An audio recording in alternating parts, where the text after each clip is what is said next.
వ్యవసాయాన్ని ఈరోజు కాలం మారింది, కాలానికి తగ్గట్టుగా మన నైపుణ్యం పెంచుకోవాలి. ఈసారి వర్షాలు పడవు, శాస్త్రవేత్తలు చెప్తారు. ఎలీనో వచ్చింది, నీళ్లు తక్కువ ఉంటాయి, వర్షాభావం పరిస్థితి ఉంటుంది, వర్షాల మీద నీళ్ళ మీద ఆధారపడ్డ పంటలు వేయకండి అని శాస్త్రవేత్తలు చెప్పారు. నేను గదే చెప్పిన. ఇక చూసినావే రేవంత్ రెడ్డి రైతులకు పంగనామం పెడుతున్నాను. అరే పంకమాలనోడా, వాన పడదురా అని నేను చెప్తున్నా.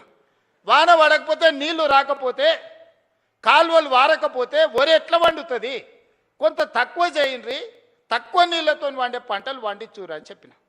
ఇది తప్ప? బజార్లో విలువ కలిగిన పంట సన్న ఓట్లు వేస్తున్నారు. కొన్నిసార్లు మనకు తెలియదు, మనకి ఎవడు ఏజెంట్ వచ్చి అమ్మితే గవ్వే తీసుకుంటాం. 7 రకాలకు మార్కెట్లో మంచి డిమాండ్ ఉంది, 7 రకాలు వేస్తే కొనుగోలుతో పాటు బోనస్ కూడా ఇస్తానని మా ఉత్తమన్న చెప్పిండు.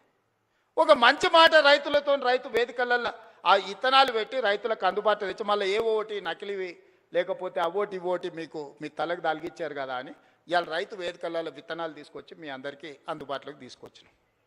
పంట మార్పిడి చేయండి అన్నాం. అవసరమైన ఇత్తనాలు మీ దగ్గరికి తీసుకొచ్చి రైతులకు కష్ట సుఖాలు మేము చెప్తుంటే తప్పుడు ప్రచారం, నోరు తెరిస్తే అబద్ధం.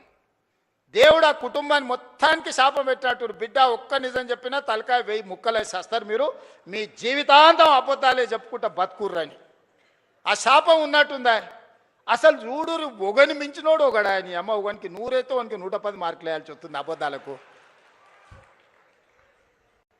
అతనికంటే గనుడు ఆచంట మళ్ళా అన్నాడు. అమ్మ ఆయనే అట్లా అనుకుంటే అంతకంటే రాటు తేలిర్రా ఈ అమ్మాయి పిల్లకు కుర్రనాయాలు ఇద్దరు. నోరు తెరితే అబద్ధాలు, బామాడుతులు అసలు ఇక పోటీ పడే అబద్ధాలు చెప్పుకుంటూ తిరుగుతారు. ఇది పరిస్థితి. అందుకే ఇవాళ వాళ్ళు ఊరూరు తిరగని, గల్లి గల్లి తిరగని, వాళ్ళు బుద్ధి మారినంత వరకు దేవుడు వాళ్ళని క్షమించడు. బుద్ధి చక్కగా ఉంటే అన్నీ చక్కగా ఉంటాయి. నోరు మంచిదైతే ఊరు మంచిది అన్నారు, అవునా? ఏమక్క? నోరు మంచిదైతే ఊరు మంచిది అన్నారు, అవునా? అత్త కోపానికి వచ్చిన కోడలు జర మెత్తగా ఉంటే ఇల్లు చక్కగా నడుస్తుంది, అవునా? మీరు అందరు ఏదైనా కోప్పడ్డా నేనేమంటానే, మా వాళ్ళే కదనే, మరి బాధ్యత ఇచ్చినప్పుడు ఓసారి కోపం అవుతుంది. ఇంటి పెద్ద మనిషి దసరా పండుగకు అందరికి బట్టలు తెచ్చినా ఈ కలర్ నాకు నచ్చలేదు అంటది కోడలు, అత్త తెస్తే, అవునా? ఉంటాయి ఇవన్నీ సమస్యలు.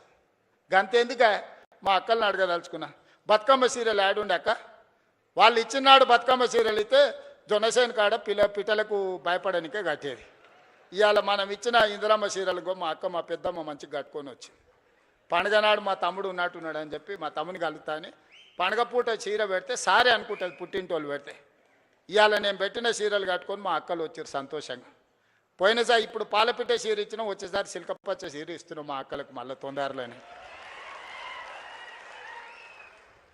ఒక్క దాంట్లోనే వాళ్ళు దొంగతనం చేయకుండా, దోపిడీ చేయకుండా ప్రజలకు వనుకొచ్చేది ఏదైనా చేసిరా? ఏదైనా నాకు కొంత సమయం పడుతుంది. కొత్త సంసారమైనా మా అక్కలు మా తమ్ముళ్ళు ఈయనే ఉన్నారు. ఇంటోళ్ళం కాదని ఇల్లు ఎడిగలు పెడితే కొంత సమయం పడుతుందా అనే, స్టవ్ కొనాలన్నా, గిన్నెలు కొనాలన్నా, ఉప్పు పప్పు ఏది కొనాలన్నా కొంత సమయం పడుతుంది. ఓ పూట అవసరమైతే అన్నున్నా వండుకోనికే కష్టమవుతుంది, లేకపోతే వండుతూ ఒకసారి కుదరదు, ఉపాసం పండాల్సి వస్తుంది. సంసారం సర్దుకొని పోవాలి. సంసారాన్ని బజార్లో పెట్టుకుంటే మన గౌరవమే తగ్గుద్ది. అందుకే ఇవాళ అన్ని రకాలుగా ఈ 30 నెలలు కష్టపడి కొలిక్కి తెచ్చినాం.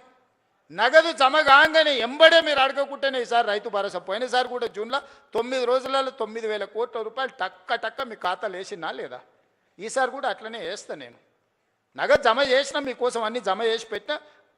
ఖమ్మంలో మదిరలో పెద్ద మీటింగ్, లక్షల మంది రైతులతో చేద్దామని అన్ని ఏర్పాట్లు చేసుకుంటే వానవాడి మొత్తం వేసిందంతా పోయింది. మా బట్టాన ఫోన్ చేసిండు, మొత్తం ఇట్లయింది కదా, మళ్ళీ వారం వాయిదా పెట్టేద్దామని. మీటింగ్ వారం వాయిదా పెడతాం కానీ నగదేసేది మాత్రం వాయిదా పెట్టేది లేదు. ఎంబడే శిల్పారామంలో పెట్టారు అని నిన్న సాయంత్రం చెప్పినా ఇవాళ పొద్దున్నే పెట్టారు. మీకు కూడా పొద్దున్నే చెప్పుంటారు, అవునా? అంతేకాదు సాయంత్రం శిల్పారామం పోవాలని ఎప్పుడు చెప్పారు మా ఈర్లపల్లి శంకర్ వీళ్ళందరూ మీకు అందరికీ. ఇవాళ చెప్పిందే కదా, 3 రోజుల ముందు అయితే మీకు తెలియదు కదా వీడు ఉందని. మరి ఏం జనార్దనన్న 3 రోజుల ముందు అయితే తెలియదు కదా. మరి ఇవాళ పొద్దుగాలు చెప్తే సాయంత్రానికి అంతా ఏర్పాటు చేసుకున్నాం.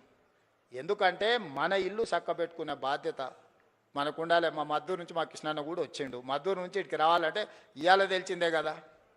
కాబట్టి అందుకే ఇవాళ ఏది కూడా ఈ ప్రభుత్వం మీది, ఈ ప్రభుత్వం మనది, ఈ ప్రభుత్వం ప్రజలది, ఈ ప్రభుత్వం మా ఆడబిడ్డలది, ఈ ప్రభుత్వం మా రైతులది.